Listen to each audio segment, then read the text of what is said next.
Porter plainte. Je pose quand même une question à Monique Epstein, qui est notre voisine du jour de l'association e-Senior. Vous prodiguez des formations de sensibilisation au digital, au numérique, à nos aînés. Est-ce que c'est une question qui vous inquiète? Ça les inquiète aussi, les seniors?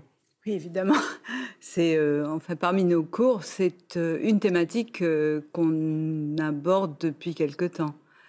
On nous a demandé qu'est-ce que je peux faire et bon et par exemple, alors il y a un mot qui s'appelle le phishing, c'est un peu bizarre et abstrait, mais c'est important. C'est-à-dire quand on reçoit un mail qui vous demande De d'aller quelque l'argent, part ouais. et de donner votre numéro de téléphone ou votre nom, ou enfin pour une raison très bizarre, mais Obscur. surtout où ils ont recopié le logo de la banque, alors peut-être mal Ah oui, recopié, mais peut-être quand de la même, on a Poste, de l'impression que sa c'est banque, du officiel. Pôle emploi d'ailleurs, Déborah, Même quelquefois, n'importe hein. quoi, ils recopient, il suffit de Ou faire de un ou de copier-coller. la sécurité sociale, donc faites attention, ne vous laissez pas attraper, Il faut vraiment attention au réfléchir. phishing. Ouais. Ouais. Merci Monique. On va Hein. raconter l'histoire, ce que fait cette association géniale qui s'appelle e-Senior d'ici la fin de l'émission. Merci. C'est l'heure de vous présenter une autre voisine. On va passer de Fresnes dans le 94 à Paris. L'association de notre voisine du jour, Monique Epstein, initie les seniors et les malades d'Alzheimer à l'informatique et aux outils du numérique, un bon moyen de reconnecter nos aînés au programme cours personnalisés en groupe ou à la maison, mais aussi activités ludiques. Et évidemment, ça se passe près de chez vous.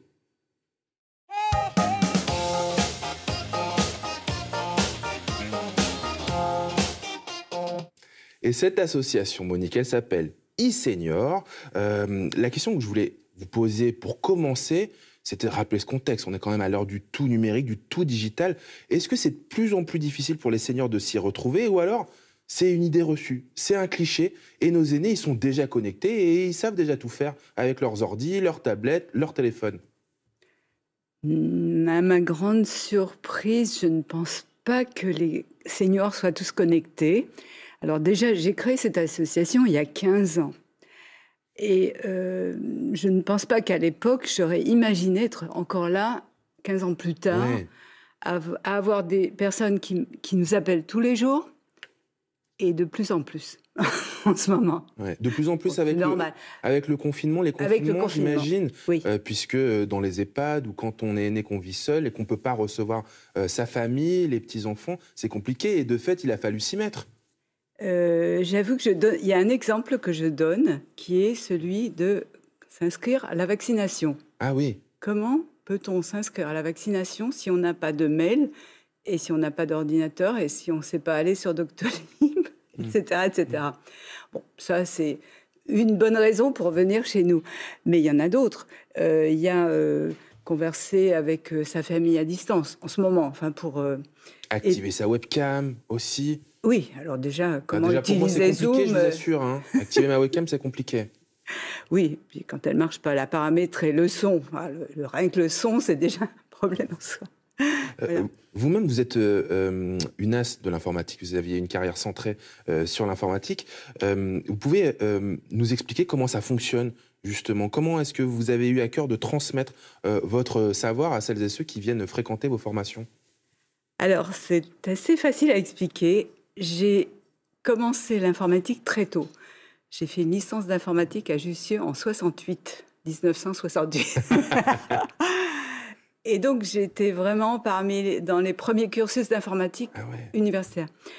Et de ce fait, bon, j'ai travaillé toute ma vie dans l'informatique, mais à des postes divers et variés, en commençant par programmer en COBOL et en assembleur, bon, et à faire des sites web, enfin, plein de choses.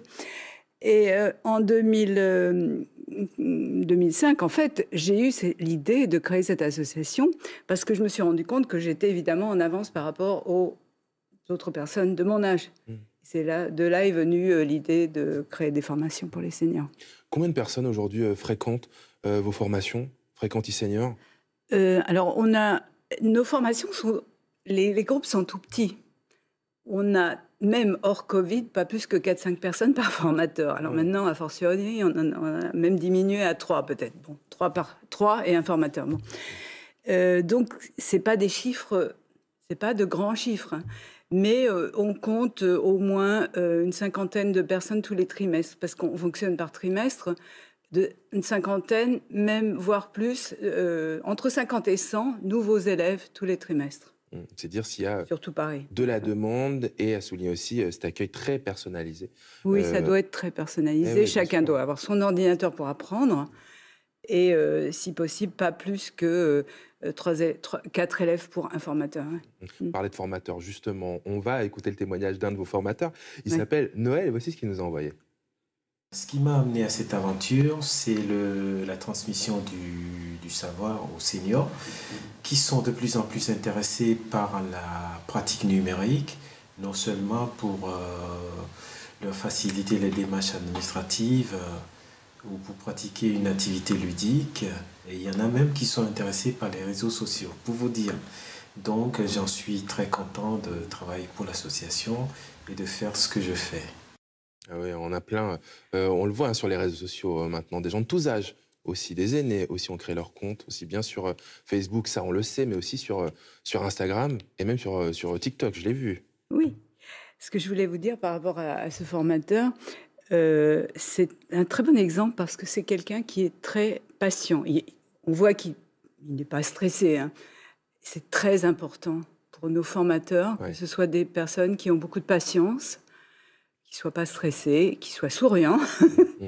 Ouais, bon, D'autant que vous tu n'as travaillez pas. avec tous les publics, je l'ai dit tout à l'heure, avec des personnes atteintes d'Alzheimer aussi, mais aussi Oui. avec des personnes en situation de handicap.